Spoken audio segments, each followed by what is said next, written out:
Thank you, Lord, for this day we've got to see, Lord. And thank you, Lord, that no matter whatever situation we are in, Lord, we can still praise you and raise a hallelujah to you in every moment, Lord, and situation in our life, Lord.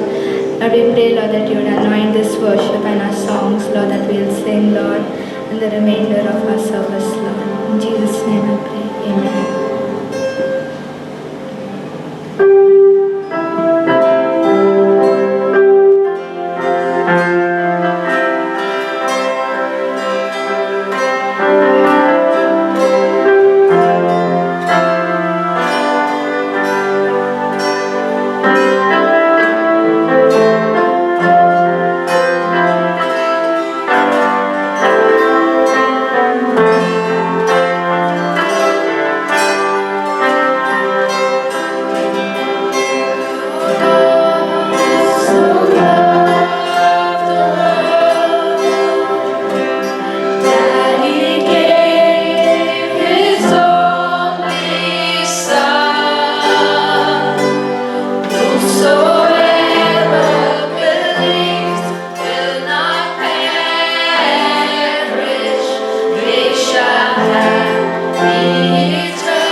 blood that was shed on the cross, Father. Thank you, Lord, that you rose again, Father. Thank you, Lord, that now you are seated in heaven and are interceding for us, Father. Just praise and thank your holy name, Father. Bless this time, give this time to you, Lord. In the name of Jesus Christ, I pray. Amen.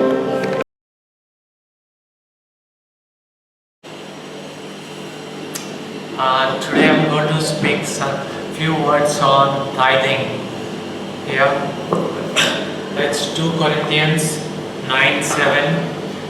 Each one should give what you have decided in your heart. It's not by force. Whatever you have decided in your heart, you have to give. Give, and it will be given unto you. A good measure, pressed down, will be poured into your lap. There are so many scriptures the Bible quotes saying that we should give wholeheartedly, not grudgingly. We have to give it with love. There are so many reasons why we have to give. To support the poor and the needy in the church. Second thing, to support the teachers and the pastors. Many of the pastors are not on the payroll. They are dependent on the church support. And then to give a special promise in the Bible to give. Tithing is a privilege, and it's also expressing our faith. We express our faith that we give. Every believer is a good steward. Some of the qualities of the good stewards are, he has to be faithful, and sometimes he may serve you the wrong food, and we have to respect that person when we go in the hotel and all. A steward, we cannot click and call him. Respect him. He is also a person, but he himself is found to be a faithful person. He gives you a good food, serves you a good food, doesn't serve you what is left over and all. So we have to be faithful like a good steward. Then I want to read to you about 1 Kings chapter 17 verse 8 onwards. Then the word of the Lord came to him, saying, Arise and go to Zarephath, which belongs to Sidon, and dwell there. See, I commanded a widow there to provide for you. So he arose and went, and he met the woman. She was collecting little sticks and wood to prepare the food for her and for her son. And so he told her, please bring me a little water in a cup, and that I may drink. And she was going to get it. He called to her and said, please bring me a morsel of bread in your hand. So she said, as the Lord your God lives, I do not have bread.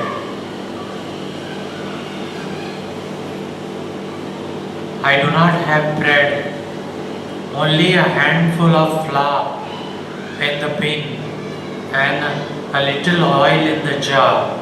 And see, I'm going to gather a couple of sticks, and that I may go and prepare it for my son, and that we may eat it and die. And Elijah said to her, do not fear, go and do as you have said, but make me a small cake from it and bring it to me.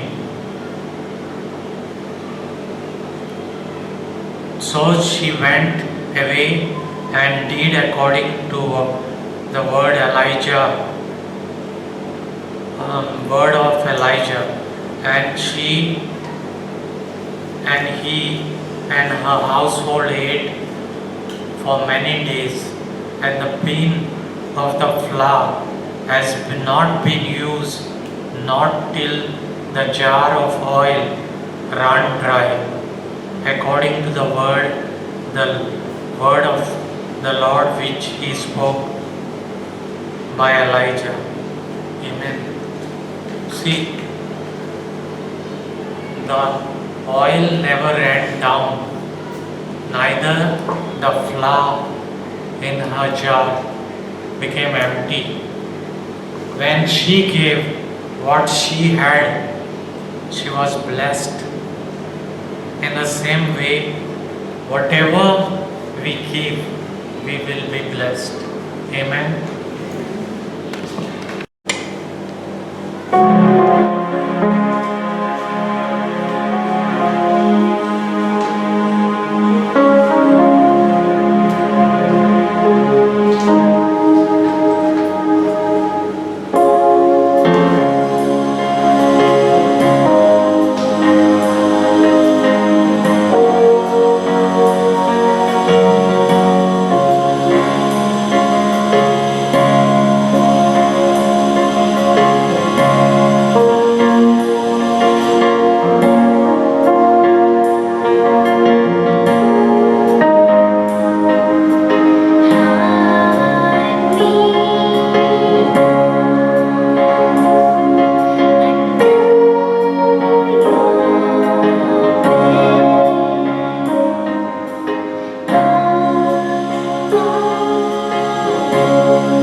Son of God, Son of Man, Lamb that was slain. Joy and peace, strength and hope, grace that goes so few away. Jesus, what a beautiful name. Joy and peace, strength and hope, grace that goes so few away. Jesus, what a beautiful name.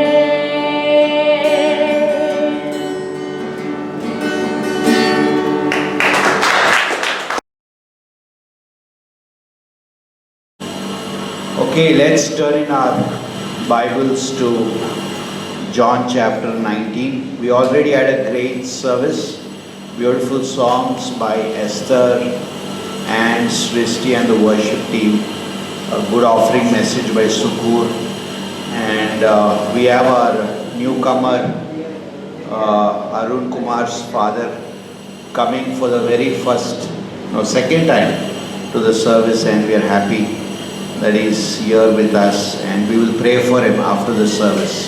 Good to have Rita with us, and let's turn in our Bibles to John chapter 19. As you all are aware that we are doing a series on the arrest of Jesus. In the last few weeks, we covered the arrest of Jesus, the rejection of Jesus Christ, and then last week what did we do?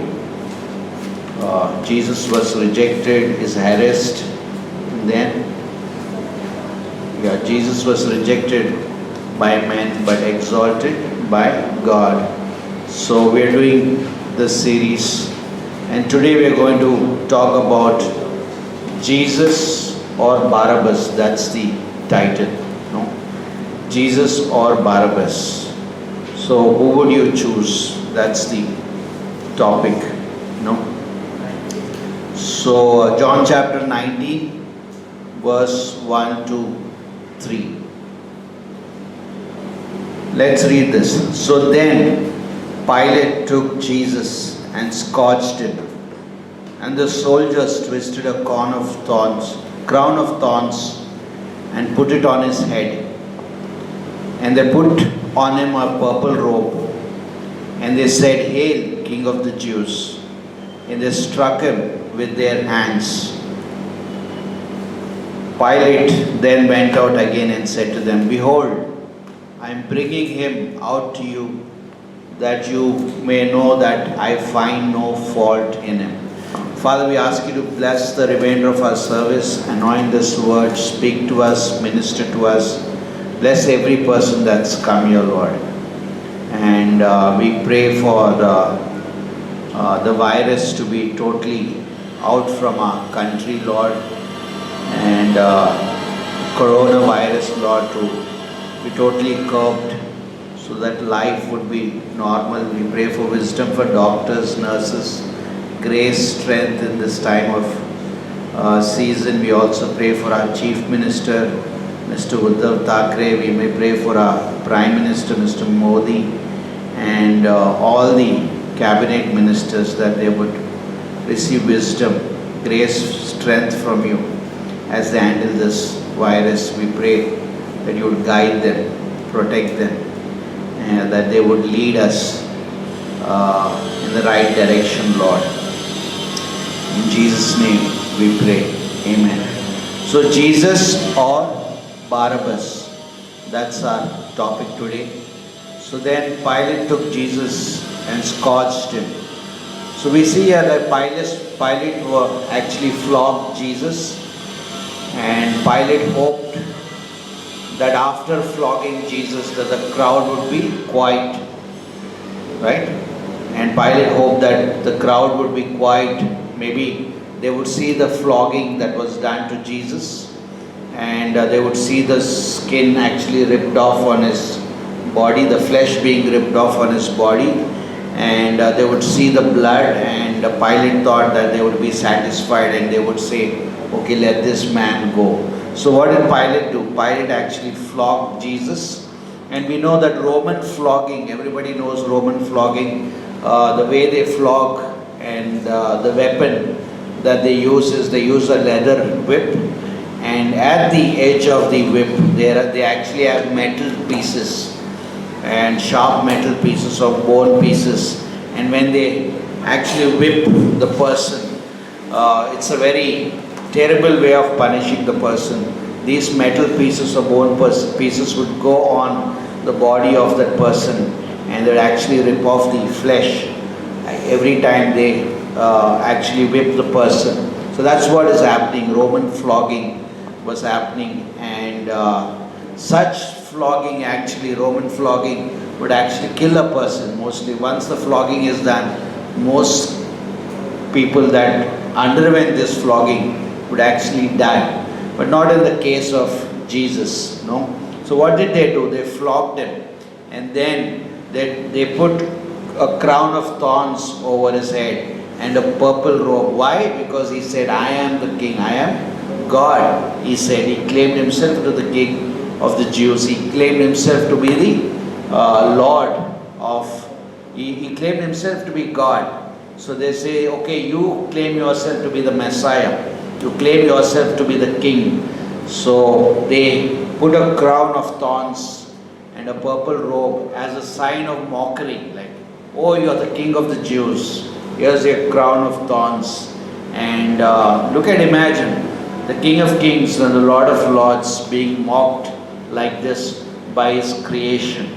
And then they ridiculed him. How did they ridicule him? They said, hail, King of the Jews. You're the King of the Jews, hail. And that's a way of ridicule. And then they gave him physical blows on his face, all part of a way of humiliating Christ. All this Jesus went through. Then Pilate brings him out and says, behold the man, he says, behold the man, look at this man. So why did he bring Jesus? Because he says, I find no fault in this man. And he brought this man, that's Jesus Christ, in front of the people, assuming that people will have pity on Jesus Christ. They would see the flesh ripped off, they would see the blood pouring out. Jesus is totally exhausted and really in a bad shape, assuming that people would say, okay, release him.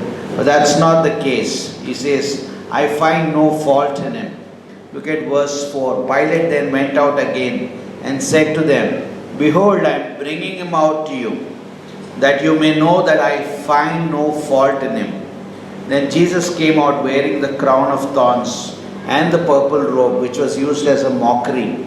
And Pilate said to them, behold the man, behold the man, look at this man, look at this man. He assumed that they would release this person and not charge him with any guilt, because Pilate found no guilt in him. So he says, I find no fault in him. So what did Pilate do? Pilate actually did an honest evaluation, right? He did an honest investigation. And he says, not guilty. He pronounces not guilty. Here is this man. And yesterday's class we said how, like we, in Zechariah chapter 3, we see that God the Father is doing an honest evaluation, right? We see Joshua the high priest before God the Father. We see the accuser Satan going before God the Father, and is accusing the brethren day and night, right? He accuses the brethren day and night. And what does God do? Yes, Satan had Satan had a strong case against Joshua the high priest, but God says, yes, the garments are filthy. Just remove the garments, give him new garments. And based on the substitutionary death of Jesus Christ, he is pronounced clean. And what did the Father do? He did an honest evaluation. And Zechariah chapter 3, we see the courtroom in heaven, and that's what is happening. And then here we see, like, Pilate is now an unbeliever. and he's in a position of authority, and he has to make a judgment on Jesus, and he's saying, pronounce not guilty. I find no fault in him. And then if you read the narrative of verses up and down, you will see in other gospels that Jesus was slapped on the face before Annas. Look at what's happening to the Creator, right? Being a human, if somebody did that, I would get really furious. And somebody doing to the Creator, like I could call 6,000, how many legions? 72,000 angels at one moment, right? Somebody said that he had that strength, but he had that strength under control. That's very important.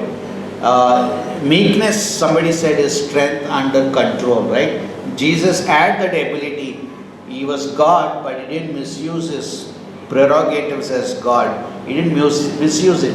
He could have done a lot in that case here, but he was slapped in the face before Annas. John chapter 18:22. He was spat on and beaten before Caiaphas and the council. In Matthew chapter 26:67. He suffered much. And why am I saying that is, in this world there's going to be tribulation. Why? Because we are on the side of Jesus and not on the side of Barabbas. My association with Jesus is going to bring trouble and shame and persecution and many sufferings for associating with Jesus. Jesus or Barabbas?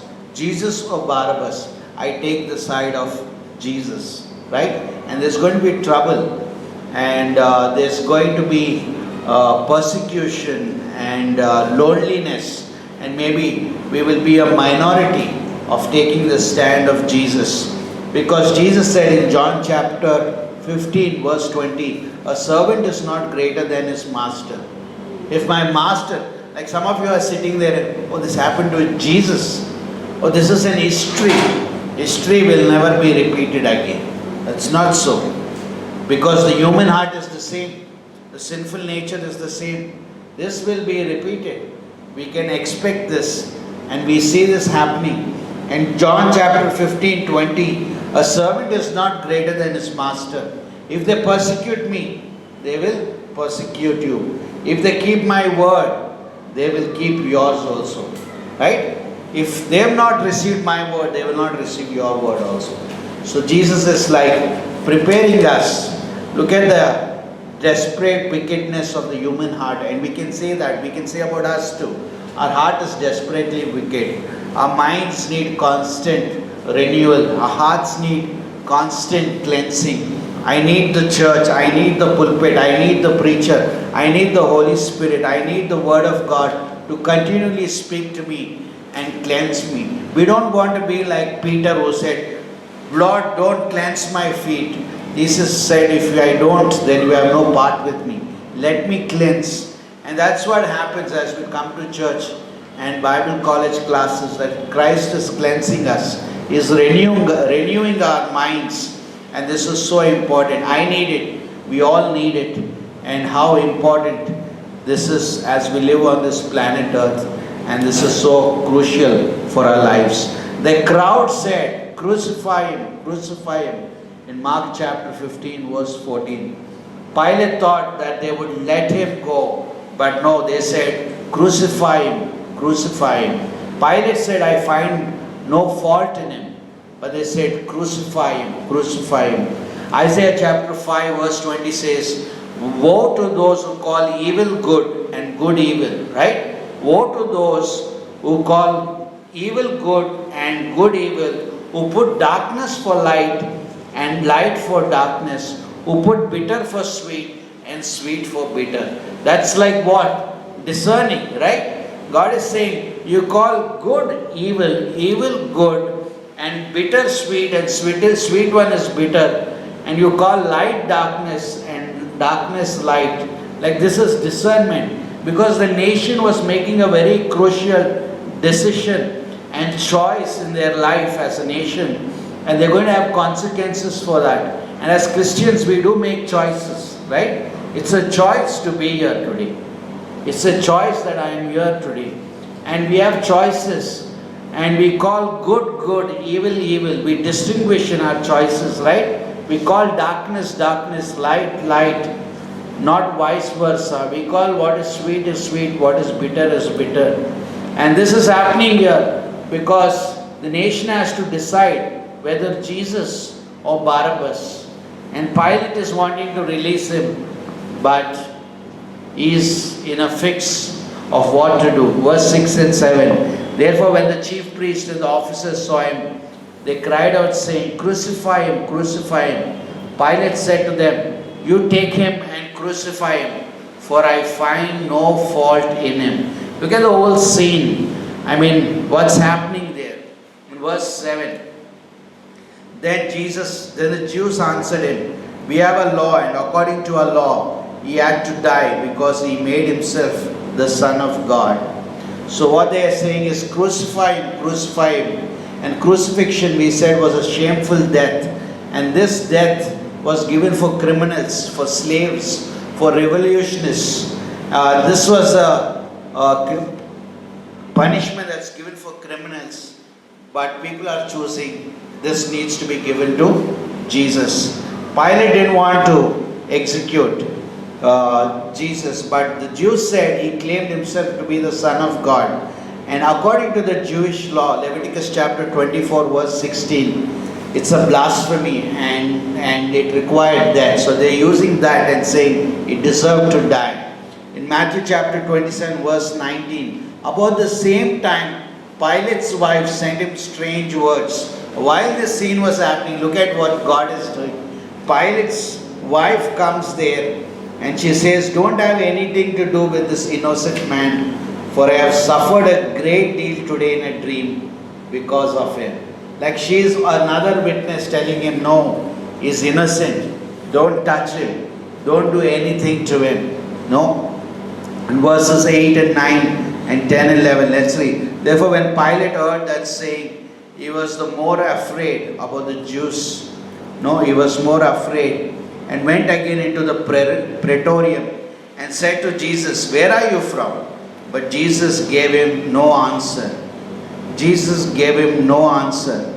Why? It's a fulfillment of Isaiah 53 verse 7. He was oppressed and he was afflicted, yet he opened not his mouth, right? He gave him no answer. He was oppressed and he was afflicted, yet he opened not his mouth. He was led as a lamb to the slaughter, as a sheep before its shearers is silent. So he opened not his mouth. It's wisdom when to open our mouths and when not to open our mouths, right? And then it says, verse 10, Then Pilate said to him, Are you not speaking to me? Do you not know that I have power to crucify you and power to release you?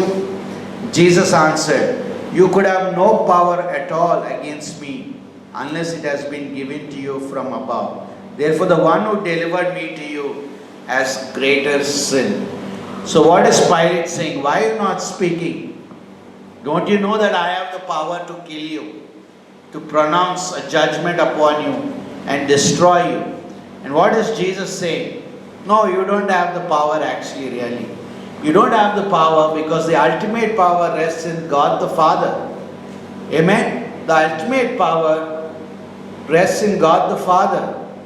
And He is the one who has to give you the authority to actually put an end to my life.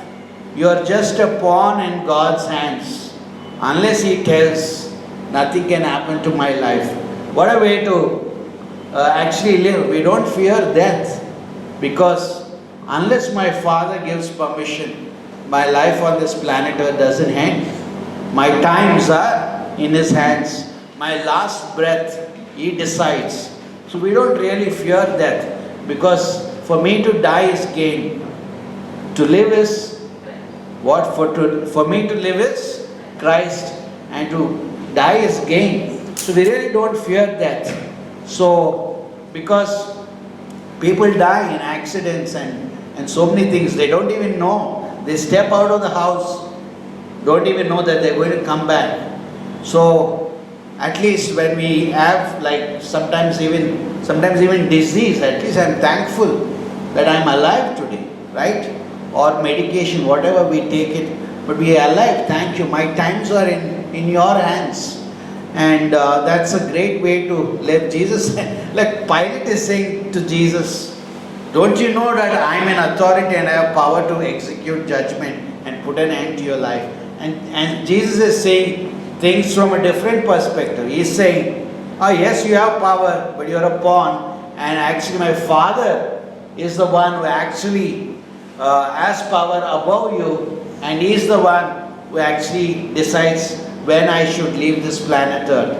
Power rests in the Father's hand.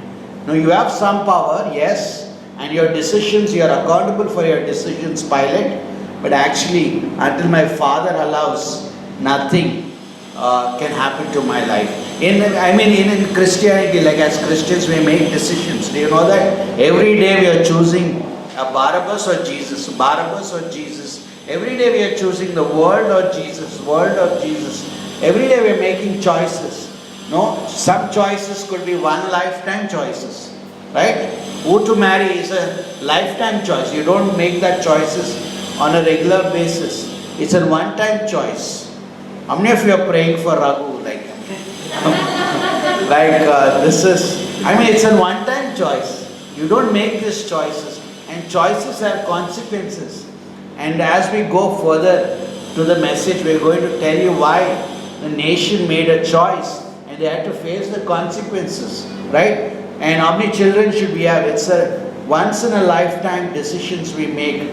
Where should I live? Which job should I take? All these are decisions that we make, and very important when we make these decisions.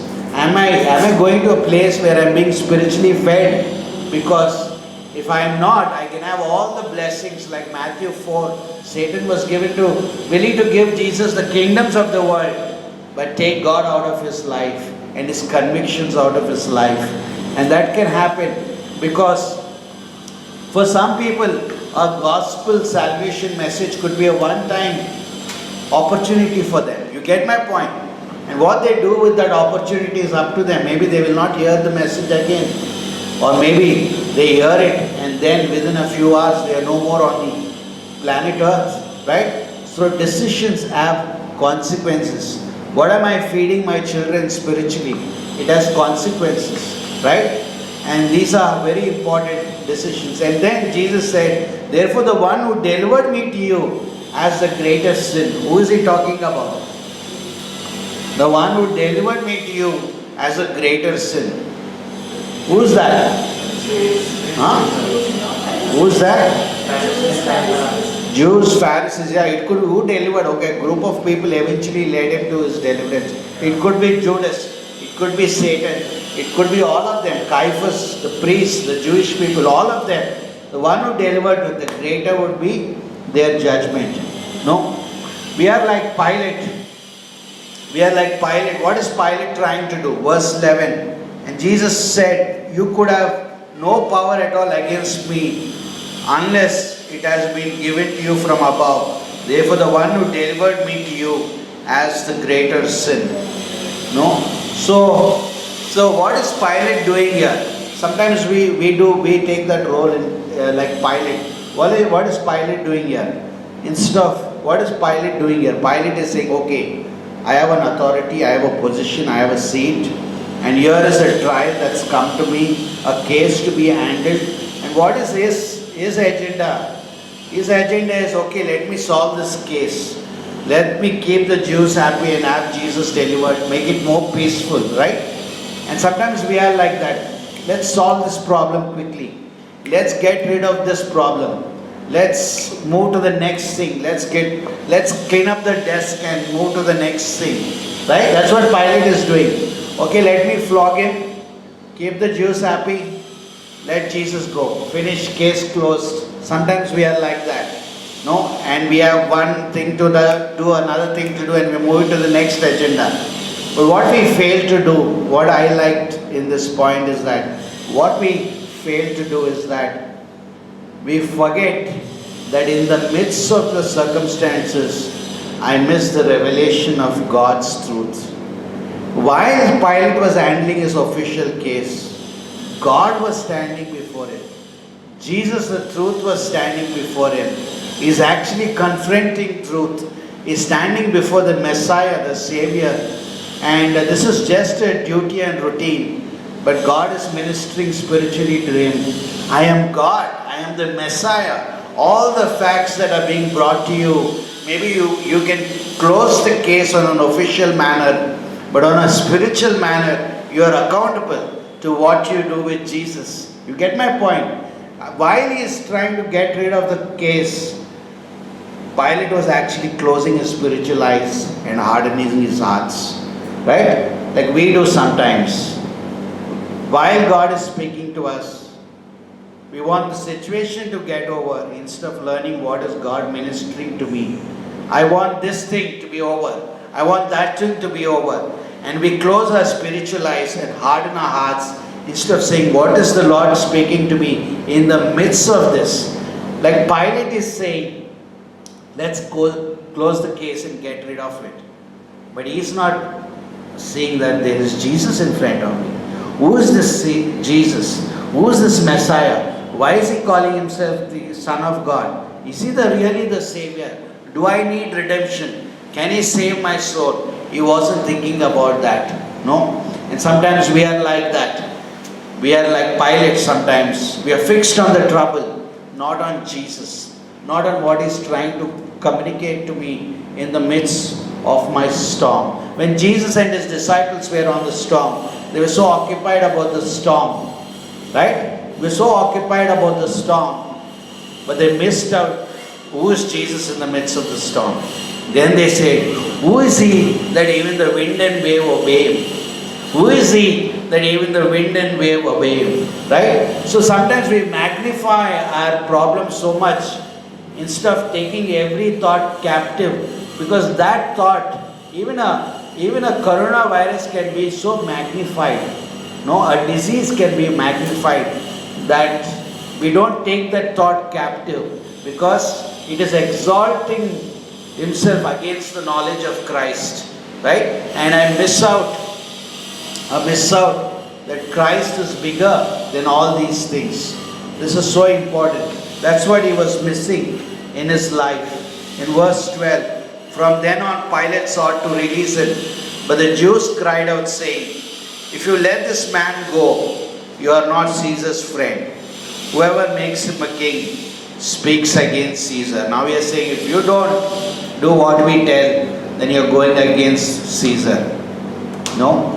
So what would you and I do? The best thing, if I were in that place or you were in that place, I would rather choose Jesus than do something wrong in my job, right? That would be my day of last resignation in that job if I was in authority or you were in authority, right? I would leave my job instead of giving in to evil, right? I would put my resignation. But what did Pilate do? Pilate thought he could wash his hands, but his heart was not washed. His sins are not washed. You can wash your hands, but not your sins. We are God's representatives. We are light and salt in the world, wherever we are. And we have choices to make. And Pastor Shepali was saying this week that in the church there are 4 groups of people. There are spiritual people, there are natural people, there are carnal people, and there are carnal babies. No? 4 categories of people. Carnal people, carnal babies, and then natural people and spiritual people. And a pastor has to teach the word, ensuring that all of them get what they need in the message. Because there are 4 categories of people, all have something to take home so that they can grow. If they don't grow, then they'll make wrong choices like the nation of Israel, right? They will choose and make wrong decisions. And this was on a Passover day, and according to the custom, a governor releases a prisoner on a Passover day to please the Jews. So on that day, to commemorate the deliverance of the Jews from Egypt, on that particular day, it was a Friday, a Passover day, the Jews and the governor would actually release a prisoner. And now that time has come, and Pilate was thinking, if I bring that topic now, if I say that it's time to release a prisoner, and he thought that people would choose Jesus, but he brings a notorious criminal also. You want Jesus or Barabbas? And who did they choose? They chose Barabbas. They chose Barabbas. Who was a Barabbas? Barabbas was a robber. He was a notorious prisoner. He was an insurrectionist. He was a murderer. What are they doing? They are calling evil good and good evil.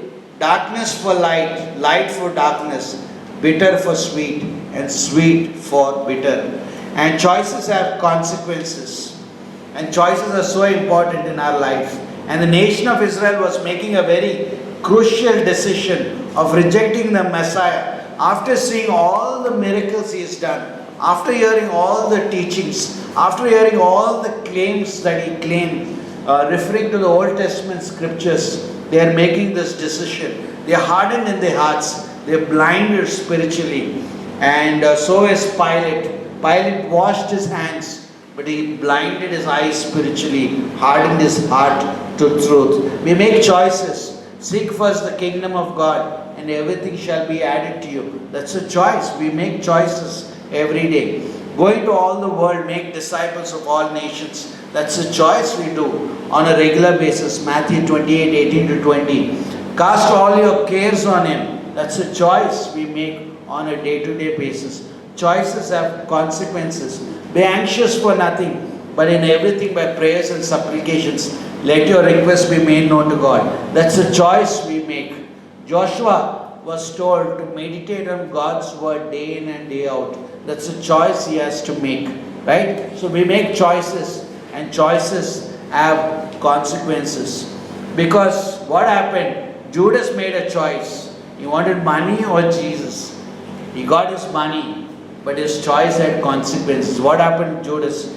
Judas hanged himself, right? What happened to the nation of Israel? Do you want Barabbas or Jesus? They said, we want Jesus. We want Barabbas, they said. What happened? In 70 AD, the Romans came and destroyed the Jewish temple, right? They came and destroyed. Choices have consequences. Pilate said, what is Pilate supposed to do? He should have pronounced, he gave into pressure, he should have pronounced Jesus not guilty and released him, right? But what happened? There's a tradition, there's a legend that says, a tradition says that Pilate actually went back to Rome, reported what happened, and then went to one mountain and jumped himself and killed himself.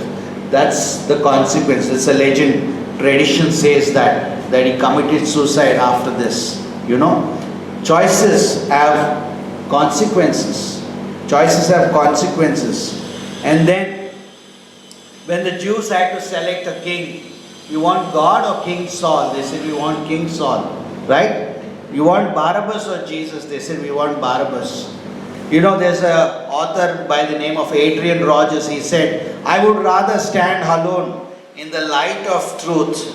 I would rather stand alone. As a Christian, there will be times, right? You have to stand alone in the light of truth than in a crowd filled with error, right? I don't want to be in the crowd with error, because the Jews were standing in error. They are in majority, but they are in error. But I would rather stand alone in the light of truth than in the crowd filled with error. Is that beautiful? Yes. Jesus is saying, I'm going to stand alone. Pilate didn't take that stand. None of the Jews took that stand. But he stood. Like there are times when we have to stand alone, and we could be the minorities.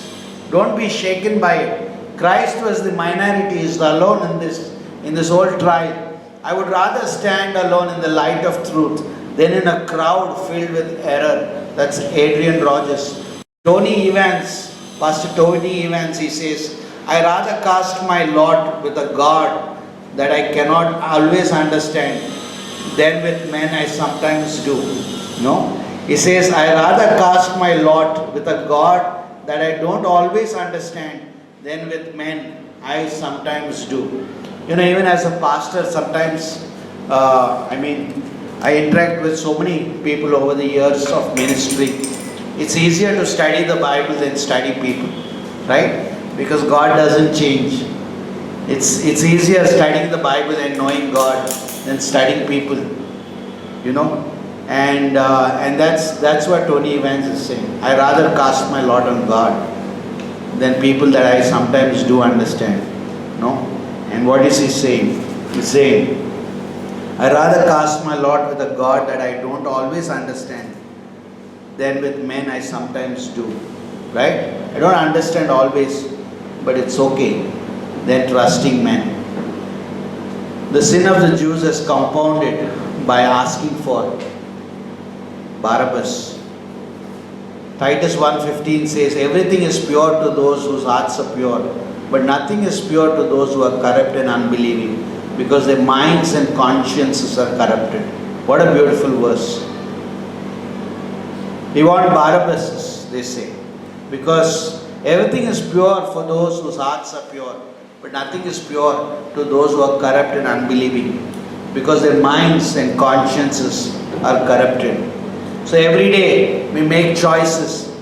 I'm closing with this thought. Every day we make choices. What are the choices? Give me Barabbas. Give me Barabbas. Right? Why I want Barabbas? Why people want Barabbas? Because Barabbas doesn't disturb me. Jesus disturbs me. Right? He disturbs me spiritually. Barabbas doesn't disturb me, so give me Barabbas.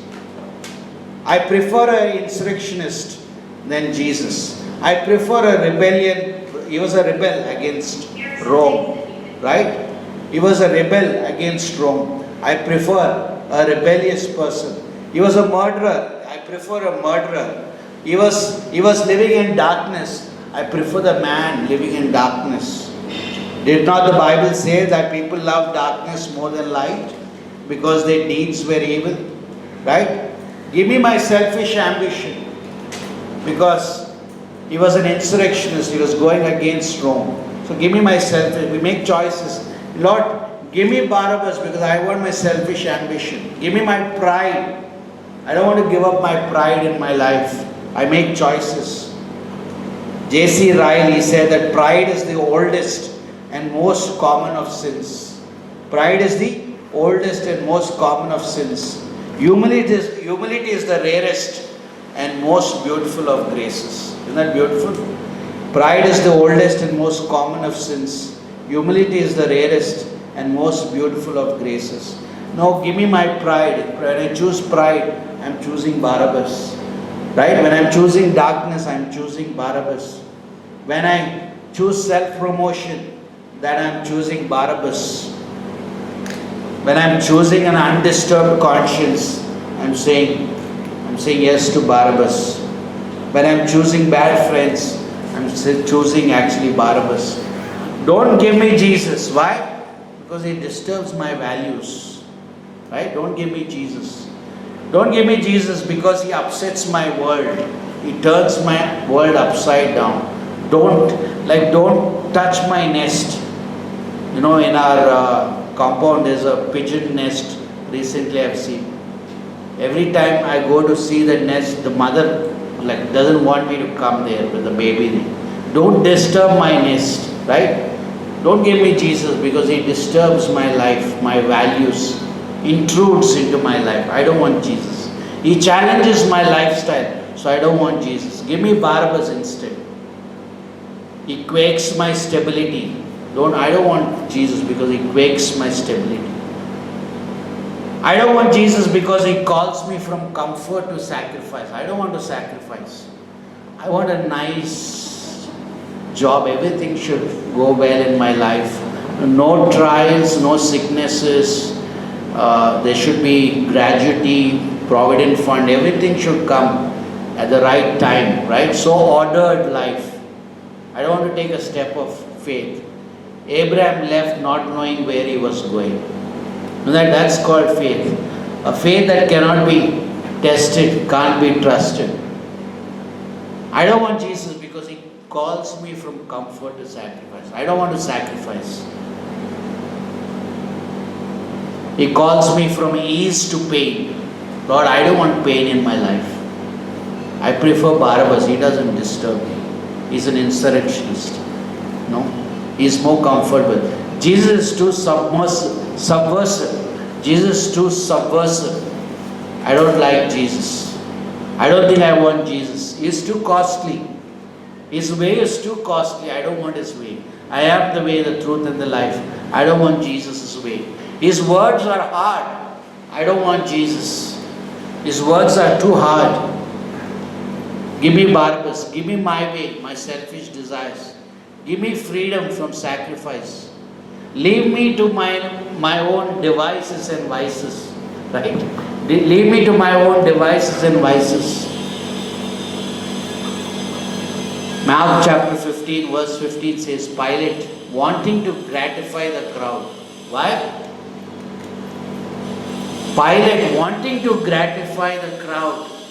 Where's the majority? Crowd.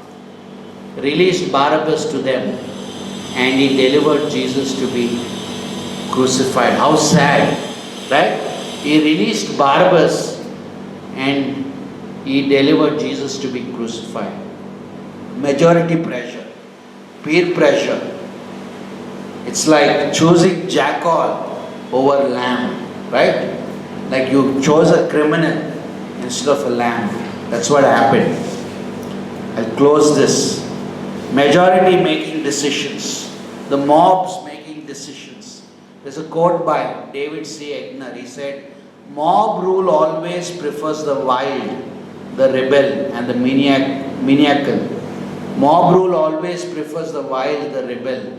It chooses the jackals, the Barabbases, the Stalins, and the Hitlers of the world. It rejects the lowly, the humble, the servants, the lambs. Right? A mob is making a decision, and Pilate gave into the mob pressure, peer pressure.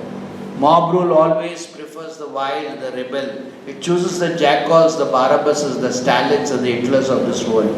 It rejects the lowly, the humble, the servants, the lambs. How important this message is, right?